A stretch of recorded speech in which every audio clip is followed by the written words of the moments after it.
सरिया बाना पहने युद्ध वेश में सजे पति को देखकर हाड़ी रानी चौंक पड़ी। वह अचंभित थी।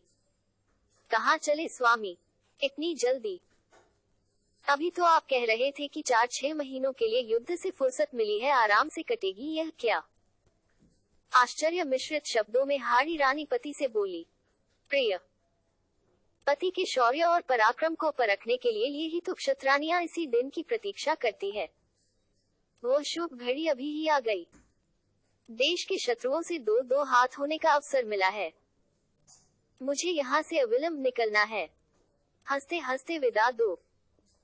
पता नहीं फिर कभी भेंट हो या न हो, हाड़ा सरदार ने मुस्कुराकर पत्नी से कहा। हाड़ा सरदार का मन आशंकित था। सचमुच ही यदि न लौटा तो मेरी इस अर्धांगिनी का क्या होगा? एक ओर कर्तव्य और दूसरी ओर था पत्नी का मोह। इसी अंतर्द्वंद में उसका मन फंसा था। उसने पत्नी को राणा राज सिंह के पत्र के संबंध में पूरी बात विस्तार से बता दी थी। विदाई मांगते समय पति का गला भर आया है, ये हाड़ी राजी की तेज आंखों से छिपा न रह सका। यद्यपि हाड़ा सरदार ने उसे भरसक छिपाने की कोशिश की। हताश मन व्यक्ति को विजय से दूर ले जाता है। उस वीर बाला को यह समझते देर न लगी कि पति रणभूमि में तो जा रहा है, पर मोहग्रस्त होकर पति विजयश्री प्राप्त करे, इसके लिए उसने कर्तव्य की वेदी पर अपने मोह की बलि दे दी। वह पति से बोली, स्वामी जरा ठहरिए, मैं अभी आई। वह दौड़ी दौड़ी अंदर गई। आरती का थाल सजाया, पति के मस्तक पर टीका लगाया, उसकी आरती उतारी। वह पति से बोली, मैं धन्य हो गई ऐसा वीर पति पाकर। हमारा आपका तो जन्म जन्मांतर का साथ है। राजपूत रमणियां इसी दिन के लिए तो पुत्र को जन्म देती हैं। आप जाएं स्वामी, मैं विजय माला लिए द्वार पर आपकी प्रतीक्षा करूंगी। उसने अपने नेत्रों में उमड़ते हुए आंसुओं को पी लिया था। पति को दुर्बल नहीं करना चाहती थी।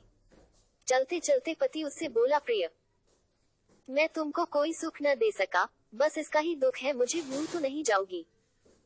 यदि मैं न रहा तो। उसके वाक्य पूरे भी न हो पाए थे कि हाड़ी रानी ने उसके मुख पर हथेली रख दी। न स्वामी, ऐसी अशुभ बातें न बोलो। मैं वीर राजपुतनी हूँ, फिर वीर की पत्नी भी हूँ। अपना अंतिम धर्म अच्छी तरह जानती हूँ। आप निश्चित होकर प्रस्थान करें, देश के शत्रुओं के दांत खट्टे करें, यही मेरी प्रार्थना है। हाड़ा सरदार ने घोड़े को एड़ लगाई। रानी उसे एकटक निहारती रही जब तक वह आंखें से ओझल न हो गया। उसके मन में दुर्बलता का जो तूफान छिपा था, जिसे अभी तक उसने बरबस रोक रखा था, वह आंखों से बह निकला। हाड़ा सरदार अपनी सेना के साथ हवा से बातें करता उड़ा जा रहा था, किंतु उसके मन में रह रह कर आ रहा था कि कहीं सचमुच मेरी पत्नी मुझे बिसार न दे। वह मन को समझाता, पर उस ध्यान उधर ही चला जाता। अंत में उससे रहा न गया। उसने आधे मार्ग से अपने विश्वस्त सैनिकों के रानी के पास भेजा। उसको फिर से स्मरण कराया था कि मुझे भूलना मत, मैं जरूर लौटूंगा। संदेश वाहक को आश्वस्त कर रानी ने लौटाया। दूसरे दिन एक और वाहक आया, फिर वही बात। तीसरे दिन फिर एक आया। इस बार वह पत्नी के नाम सरदार का पत्र लाया था। प्रिय, मैं यहाँ शत्रुओं से लोहा ले रहा हूँ।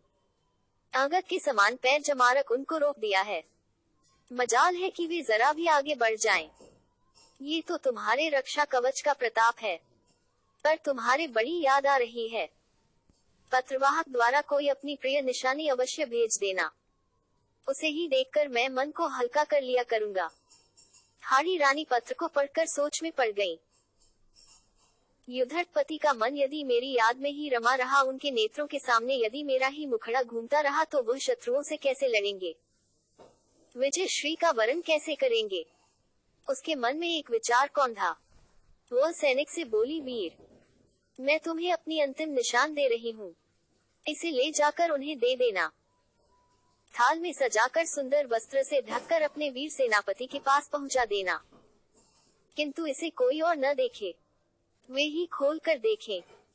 साथ में मेरा ये पत्र भी दे देना। हाड़ी रानी के पत्र में लिखा था, प्रिय, मैं तुम्हें अपनी अंतिम निशानी भेज रही हूँ।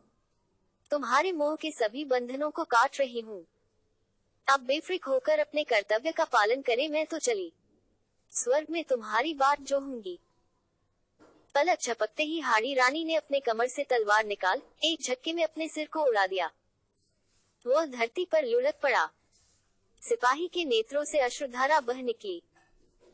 कर्तव्य कर्म कठोर होता है। सैनिक ने स्वर्ण थाल में हाड़ी रानी के कटे सिर को सजाया, सुहाग के चूर्ण से उसको ढका, भारी मन से युद्ध भूमि की ओर दौड़ पड़ा।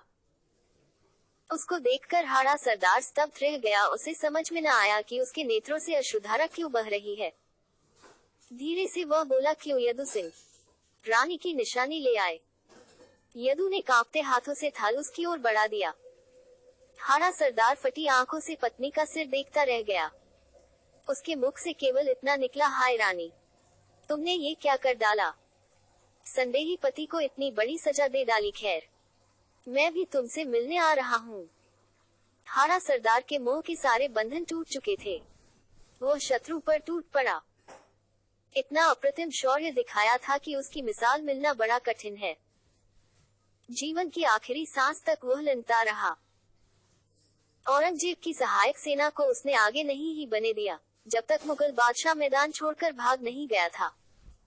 इस विजय को श्रेय किसको, राणा राजसिंही को या हाड़ा सरदार को, हाड़ी रानी को अथवा उसकी इस अनोखी निशानी को।